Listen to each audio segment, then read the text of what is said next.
Assalamualaikum warahmatullahi wabarakatuh. Selamat pagi anak-anak semuanya. Hari ini Selasa tanggal 14 September 2021. Semoga Allah memberikan kesehatan kepada kita semua di hari ini. Dan bagi kalian yang sedang sakit, semoga Allah berikan kesembuhan. Dan yang sedang berduka, semoga Allah angkat kesedihannya. Anak-anakku sekalian, kemarin kalian sudah melaksanakan penilaian harian. Jadi masih ada beberapa orang yang ibu lihat belum mengumpulkan atau belum ini. Nanti saya cek lagi ya, saya cross check hari ini dan saya akan rilis nilainya insya Allah paling cepat hari ini ibu rilis nilainya. Semoga nilai kalian baik-baik semua. Dan materi dimensi 3 memang cukup sulit ya Kak, tapi kalau kalian ketemu konsep dasarnya, kalian ketemu kalian apa ya, yang paling gampang adalah ketika materi dimensi 3 kalian harus memindahkan dia dulu. Jadi kalian ketemu titiknya, kalian ketemu jarak, kalian ketemu tingginya dan menentukan jaraknya, itu tinggal kalian memindahkannya dulu, pindahkan dulu bidang ke bidang yang lain gitu. Jadi jangan masih di dalam kubus atau di dalam limas itu, pindahkan dulu. Nah itu biasanya baru kelihatan, oh ini nanti saya pakai apa ya, oh ini bisa pakai teorema Pitagoras nih karena dia segitiga siku-siku, oh ini saya bisa pakai perbandingan trigonometri nih, oh saya bisa pakai luas segitiga nih, dan seterusnya. Itu kelihatan ketika kalian memindahkan. Oke, let's move. Kita pindah ke materi berikutnya, yaitu statistika. Nah materi statistika ini lebih gampang, sangat gampang sebenarnya materi statistika ini, karena meskipun rumusnya nanti ada beberapa rumus di ukuran pemusatan, di ukuran penyebaran, tapi itu tidak terlalu sulit, tidak terlalu banyak juga, enggak sih, masih bisa kalian kuasai. Dan saya yakin insya Allah nilai kalian akan lebih baik lagi di materi statistika ini. Saya harap bisa semuanya 100 atau di atas KKM semuanya. Oke, statistika. Jadi statistika ini sering sekali kalian dengar, terutama ketika kita lagi mulai pilkada, pilpres. Nah itu kan sering sekali kalian dengar, oh quick count, perhitungan cepat, dan seterusnya. Nah itu nanti yang akan kita pelajari di sini. Nah kemudian kalau kalian suka materi statistika ini, kalian suka dengan hitungan-hitungannya gitu kan. Nah nanti kalian bisa kalau kalian mau itu kalian bisa kuliah atau mendaftar gitu di Sekolah Tinggi Ilmu Statistika, posisinya di Jakarta. Dia ikatan dinas 1 tahun setelah pendidikan, atau 1 atau 4 tahun ya, saya lupa, 1 sampai 3 tahun atau 4 tahun kalian bisa mendapatkan CPNS ya, bisa CPNS karena dia ikatan dinas, tapi masuknya sulit karena saingannya seluruh Indonesia dari Aceh sampai Papua gitu. Maka jika kalian mau tertarik dan melihat potensi masa depan di karena kan langsung CPNS, langsung ikatan karena dia ikatan dinas gitu kan, ibaratnya oh ini lumayan nih prospeksi masa depan, maka berjuang mulai saat ini kalian sudah mulai cari-cari nih soal statistik gimana. Nah oke, itu sedikit ini aja ya, sedikit break ini ya, ice breaking buat kalian gitu kan. Oke, kita masuk ke materi. Standar kompetensinya seperti ini. Kompetensi dasar kita nanti yang seperti ini, apa yang kita bahas, apa saja. Oke, sekarang kita masuk. Apa saja sih nanti yang akan kalian bahas? Ini adalah istilah-istilah yang ada di dalam statistika. Detail temu sampel populasi, apa itu datum data, apa itu data kualitatif, kuantitatif, apa itu data cacahan dan data ukuran, apa itu statistika dan statistika. Oke, kita masuk ke populasi. Ini ada di materi di SMP, rasa sudah pernah kalian ketahui, sudah pernah kalian pelajari, di bahasa Indonesia pun pernah kalau nggak salah ya. Jadi populasi sama sampel. Apa itu populasi? Objek keseluruhan. Sampel adalah sebagian dari yang diteliti atau yang diamati. Simpel ya. Kayak misalnya kita mau meneliti apa? Misalnya kita ingin meneliti berat badan siswa SMA Negeri 1 Martapura. Jadi tahun pelajaran 2021-2022. Nah, berarti setiap kelas itu diambil sampelnya. Jadi populasinya seluruh siswa SMA 1 Martapura, dan sampelnya apa? Misalnya tiap kelas diambil 5 gitu. itu sampel. Jadi yang diuji, yang diteliti, yang diamati, yang dipilih dari populasi itu disebut dengan sampel atau sampel. Oke, contohnya seperti ini, lihat itu ada kecamatan, itu lambang angka-angkanya itu menunjukkan wilayahnya masing-masing. Nah, kalau populasi ya seluruh desa dari desa pertama sampai desa ke-14. Nah, kalau sampel ya diambil, misalnya mau meneliti apa di desa tersebut, diambil 5 desa, misalnya 5 desa itu apa aja. Nah, itu sampel. Kita lanjut. Apa itu datum, apa itu data? Kalau datum itu satu aja, jadi catatan atau keterangan yang diperoleh dari sebuah penelitian secara tunggal. Nah, jadi datum itu data tunggal. Bukan data tunggal, beda lagi. Datum itu satu catatan saja. Sorry, ibu batuk. Jadi datum itu satu informasi aja gitu. Nah, kalau data itu kumpulan dari datum. Jadi kalau misalnya kalian mau mencari tinggi badan SMA siswa SMA tinggi badan siswa SMA satu mata kuliah, nah misalnya cuma si A aja, nah itu namanya datum. Tapi kalau untuk kelas, semua kelas, itu namanya data. Maaf ya, ibu batuk masih belum sembuh. Oke, nah ini kalau misalnya yang disebut datum ya tadi, yang 2400, 2200 itu datum. Tapi kalau seluruh bilangan tersebut ini disebut dengan data. Nah, data itu ada dua, kualitatif dan kuantitatif. Kuantitas. Jadi kalau data kualitatif itu sifat dari keadaan suatu objek. Misalnya kalian pernah ke Alfamart. Nah, Alfamart kan ada di layarnya, di kasir itu kan ada layar. Seberapa puaskah Anda gitu kan dengan pelayanan kami gitu, ada puas, tidak puas, terusnya. Nah, itu adalah data kualitatif. Jadi sifatnya puas atau tidak puas, sangat puas, cukup puas, nah itu, atau misalnya bagus, sangat bagus, tidak bagus, nah itu adalah data kualitatif. Kalau data kuantitatif jelas objek yang diukurnya ada objek. Jadi misalnya tinggi badan, berat badan, ya ukurannya tergantung bilangannya masing-masing. Misalnya tinggi badan siswa SMA 1 Martapura itu dalam sentimeter berapa gitu kan. Atau misalnya berat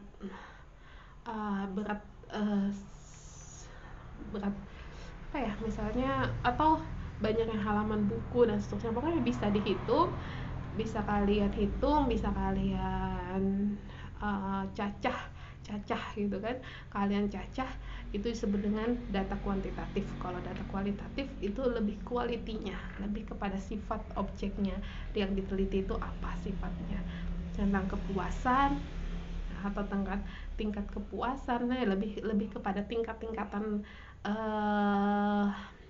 sifat. Jadi lebih kepada tingkatan sifat, bisa sampai 5 tingkatan, bisa sampai 3 aja. Puas,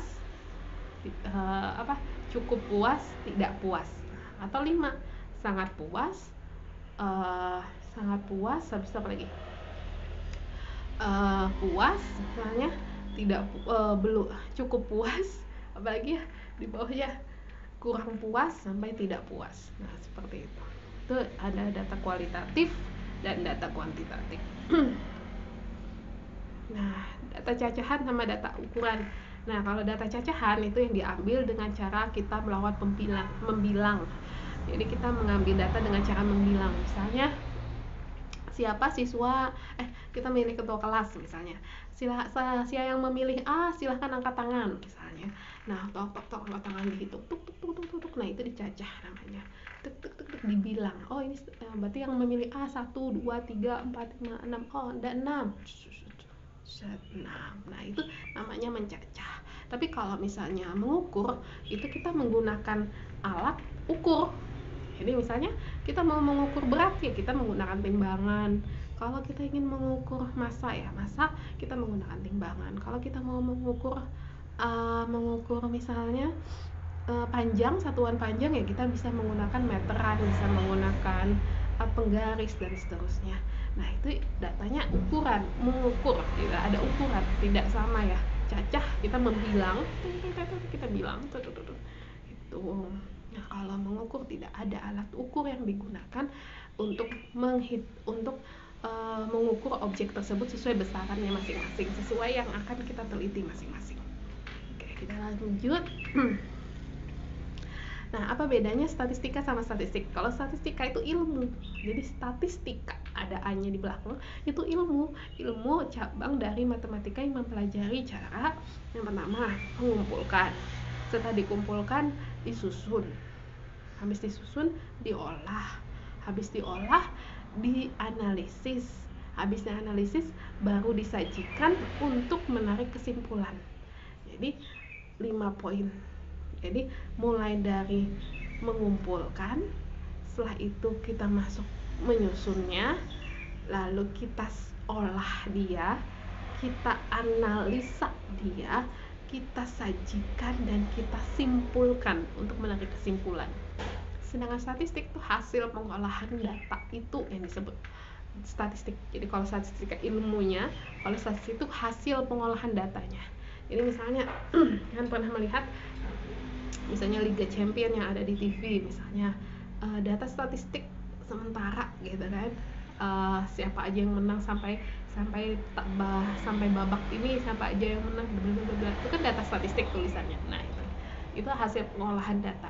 Jadi setiap pertandingan siapa aja yang memenuhi poin-poinnya kemudian dimasukkan ke dalam penyajian data. Nah, itu datanya itu yang sudah diolah, itu namanya statistik. Kalau statistika itu ilmu. Oke, lanjut. Nah, ini cara-cara menyajikan data. Ini kita masuk ke materi penyajian data. Ada pakai diagram. Nah, kalau diagram batang ya dengan batang. Biasanya bentuknya adalah balok ya, balok persegi panjang. Nah, bisa tegak, bisa mendatar. Seperti ini. Diagram garis ya dengan garis, bisa garis lurus, dengan kurva, bisa juga disebut dengan garis kurva. Nah, itu kan titik-titik itu menunjukkan. Nah, jadi dalam X dan Y ya, X itu biasanya variabel X yang berubah, Y itu ada variabel tetapnya apa saja. Atau kalian boleh balik juga boleh, X-nya tetap, Y-nya yang berubah, tergantung bagaimana data ingin disajikan. Jadi tidak ada ketentuan pasti harus seperti ini, harus seperti ini, tidak ada. Oke. Lingkaran. Nah, kalau diagram lingkaran atau pie chart ini biasanya ada dua jenis ya, bisa pakai derajat, berarti satu lingkaran 360 derajat, atau bisa pakai persen. Jadi dalam satu lingkaran itu pakai 100%. Kalau ini dalam persen.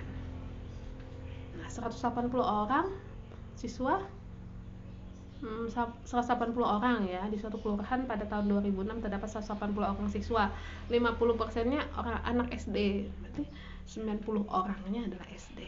SMK-nya misalnya cuma 5%, berarti berapa? Kalau 5% dari 180 berarti 36 ya, 36 orang siswa yang ada di kelurahan tersebut anak SMK. Seperti itu. Nah, jumlah seluruh bagian itu harus 100%. Kita masuk ke tabel distribusi frekuensi. Yang pertama adalah frekuensi tunggal. Frekuensi tunggal ya datanya dipilih. Kalau pakai frekuensi tunggal ini cirinya adalah data tersebut memiliki keragaman yang rendah, sehingga data itu bisa dilakukan perhitungan secara tunggal. Jadi datanya data tunggal tuh, misalnya kayak tadi ya, nilai ulangannya hanya ada di antara 2, 3, 4, 5, 6, 7, 8. Nah, itu kita bisa melakukan distribusi frekuensi tunggal. Atau misalnya kayak pemilihan ketua kelas, hanya ada 4 calon kandidat. Nah, itu kita bisa melakukan penyajian datanya dengan data tabel distribusi frekuensi tunggal. Tapi kalau misalnya sudah masuk nilai yang range-nya banyaknya, tinggi badan siswa, misalnya ada 150, ada 151, ada 153, ada 154, ada 160, 161, ada 175, 170. Nah, banyak sekali datanya, kita nggak bisa melakukan frekuensi tunggal. Bukan tidak bisa sih, tapi tidak efektif untuk membuat tabel distribusi frekuensi. Nah, kita melakukan frekuensinya nanti seperti ini. Nah, kita lakukan perkelompokan. Nah, misalnya ini kita mengukur panjang sebuah benda. Jadi panjang, kalau saya lebih prefer misalnya ini tinggi badan gitu. Tapi tinggi badan siswa apa ini yang 71? Bukan anak SMA ya, anak kampung gitu. Anak di kampung misalnya. Jadi kan ada usia SD, ada usia SMP, ada cewek ada cowok. Nah seperti itu misalnya. Nah kalau data seperti ini itu frekuensinya berkelompok. Kenapa? Karena ragam atau variasinya besar tinggi, makanya dilakukan distribusi frekuensinya berkelompok. Nah tapi pembuatan tabel ini tidak sembarang, ada aturannya. Nanti kita jelaskan aturan-aturan yang memenuhi atau yang harus dilakukan sebelum menyusun tabel distribusi frekuensi kelompok. Kalau tunggal nggak masalah yang ini. Oke, dalam distribusi frekuensi berkelompok tuh ada berbagai macam istilah. Yang pertama, kelas. Jadi kalau kelas tuh yang ini tadi. Oke, sebentar ya. Nah, kelas itu yang mana? 71 sampai 80 itu kelas. Kelas pertama. 81 sampai 90 kelas kedua. 91 sampai 100 kelas ketiga. Itu disebut dengan kelas. Lalu kemudian ada lagi istilahnya yang selain kelas, batas. Bentar, ibu pause dulu ya, ibu mau batuk. Gak enak kalian mendengar ibu batuk.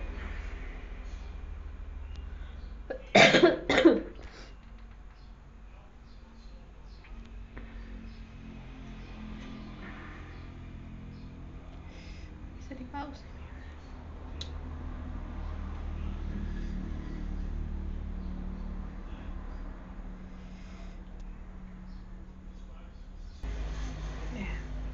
Oke, lanjut.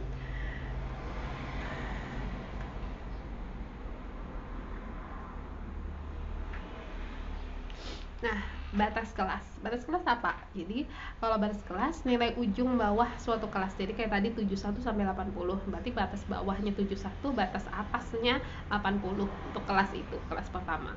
81 sampai 90 berarti batas bawahnya 81, batas atas kelas kedua tadi 90. Seterusnya. Itu disebut dengan batas. Nah, beda lagi dengan tepi, pinggir. Nah, kalau tepi kelas itu kita kurangi 0,5 yang untuk bawah, kita tambahi 0,5 untuk tepi atas. Jadi kalau tepi bawah tadi 71 sampai 80 ya yang kelas pertama, berarti 71 itu kelas 71 tadi 71 dikurangi 0,5 berarti 70,5 itu tepi bawah kelas pertama.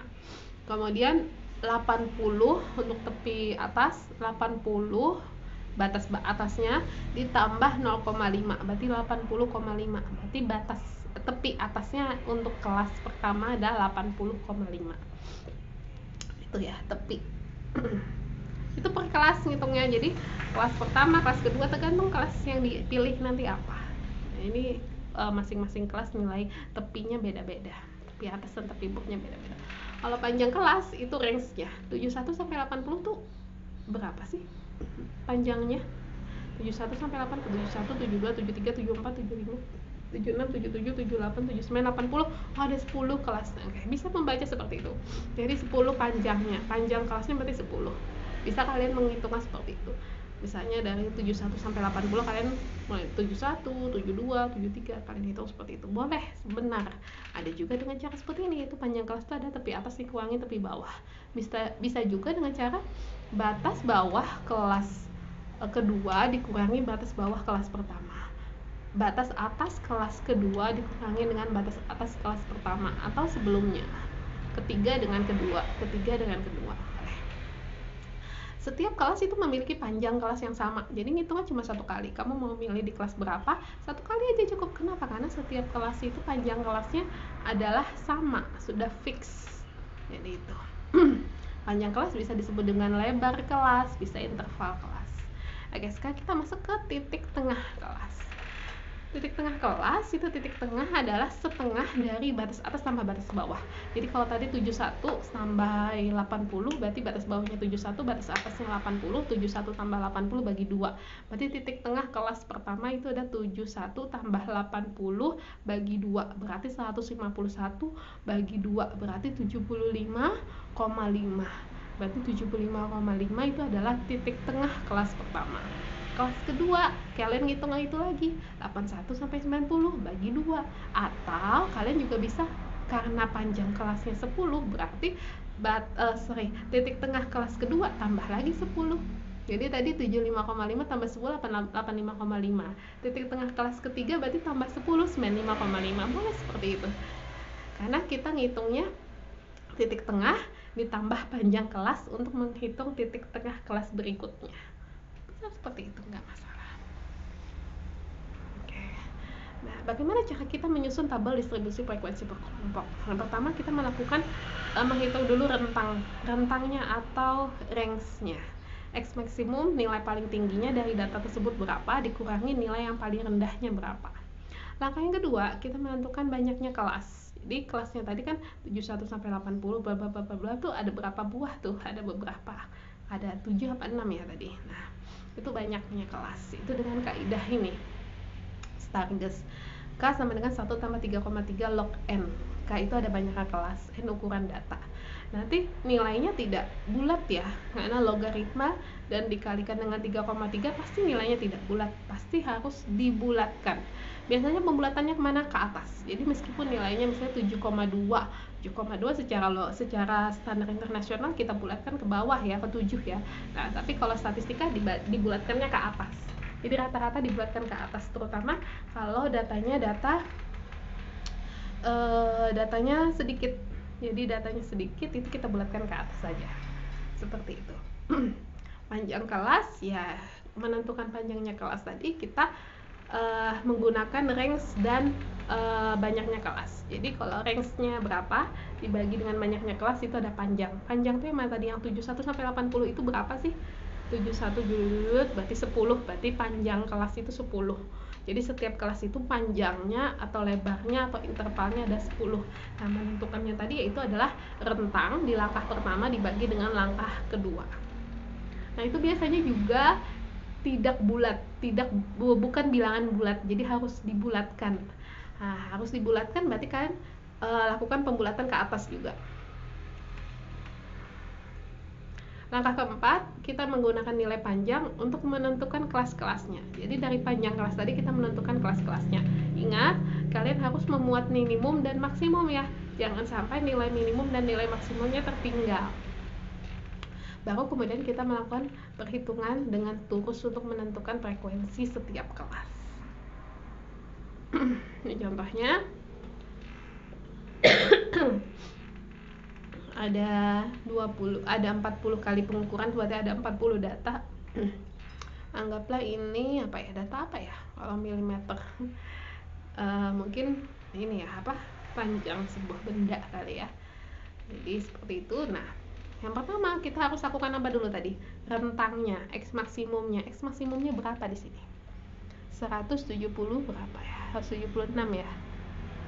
Adanya di baris ketiga kolom pertama itu 176 ya. Kemudian yang paling rendah X minimumnya 119 ya, ibu melihatnya 119 ada di baris kedua kolom ke-9, baris kedua kolom 9, 119. Oke. Nah, jadi paling tingginya ada 176, rentangnya berarti 176 dikurang 119 sama dengan 57.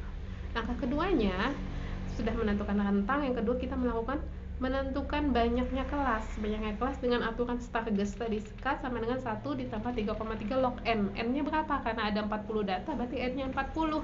Kalian hitung dengan kalkulator, log 40 berapa dikali 3,3 ditambah 1 ketemu bilangan 6,286. 6,286 kita bulatkan ke atas 7. Jadi nanti banyaknya kelas itu ada 7 kelas. 7 kelompok gitu kan kelas ini. Langkah ketiga, kita menentukan panjangnya, panjang setiap kelasnya berapa. Itu ada rentang tadi 57 dibagi dengan 7. 57 bagi 7 8. Oh, kita bulatkan lagi ke atas 9. Oh, berarti setiap kelasnya kita rentangnya adalah panjang kelasnya ada 9. Berarti misalnya dari tadi kita hitung tuh bilangannya. Nah, jadi kelas pertama misalnya 119 sampai 127. 19, 20, 21, 22, 23, 24, 25, 26, 27. Nah, ada 9 anak. Jadi panjang kelasnya itu 9. Itu maksudnya 119 sampai 127. Kalau bisa ngitung dengan batas bawah tadi, kalian bisa menghitung dengan tepi atas boleh. Kalian juga bisa menghitung dengan tadi 19, 20, 21, 22, 23, 24, 25, 26, 27. Oh, berarti panjangnya interval atau lebar kelasnya adalah 9. Titik tengahnya yaitu setengah dari batas atas sama batas bawah. Jadi batas atasnya batas bawahnya 119, batas atasnya 127 bagi 2 berarti 123. Nah, ini titik tengahnya. Lalu kemudian langkah kelima baru kita melakukan frekuensi. Kita kelompokkan dulu. Tadi ada 8 kelompok atau 8 kelas. Kemudian panjang kelasnya ada 9. Berarti kita hitung dan ingat nilai yang paling tinggi itu harus termuat di dalam kelas terakhir. Jadi jangan sampai kelas terakhirnya malah lebih tidak ada memuat, misalnya terlalu lebih kecil nilainya dibandingkan dengan X maksimumnya. Makanya kan tadi kita melakukan pembulatannya ke atas. Kenapa? Kita lebihkan aja supaya si X maksimumnya masih termuat di dalam kelas. Nah, kalau misalnya kalian bulatkan ke bawah, khawatirnya X maksimumnya nggak kemuat gitu kan, karena nilai kelas yang paling tinggi nanti lebih rendah daripada X maksimumnya. Nah, itu yang dikhawatirkan. Makanya meskipun nilainya 7,2 itu harus dibulatkannya ke atas gitu. Kemudian kita lakukan perhitungan terus. Kita cacah, 119, 120 masuk ke dalam kelas pertama. 149 masuk ke kelas yang keempat. 176 masuk di kelas yang terakhir, kelas ke-8. Oke. Nah, ada lagi histogram. Nah, histogram itu sekilas diagram batang ya, sama dengan diagram batang, tapi sebenarnya tidak, karena histogram itu dia menggunakan titik tengah.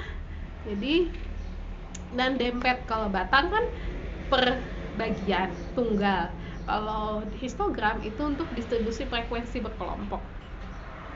Makanya yang di tengah-tengahnya itu adalah titik tengah kelas masing-masing, dan ujung-ujung dari setiap batangnya itu adalah tepi. Jadi makanya 118,5, 127,5, 127,5, 136,5, 136,5, 145,5 untuk batang yang ketiga gitu kan. Nah, itu semuanya balok-balok masing-masingnya itu ujung-ujungnya itu adalah tepi atas tepi bawahnya masing-masing dari distribusi frekuensi tadi. Beda ya dengan diagram batang, kelihatan jelas. Nah, kalau poligon itu yang ininya, yang garisnya itu poligon. Jadi kalau histogram itu yang batangnya, dan batangnya itu nyampuk ya. Kenapa nyampuk? Karena dia kan tepi yang dipakai. Jadi makanya dia dempet. Kalau diagram batang kan dia satu-satu batangannya. Kalau dia histogram dia dempet. Karena dia memakai tepi. Tepi atas kelas pertama itu ada tepi bawah kelas kedua. Tepi bawah kelas ketiga itu adalah tepi atas kelas kedua. Nah, seperti itu.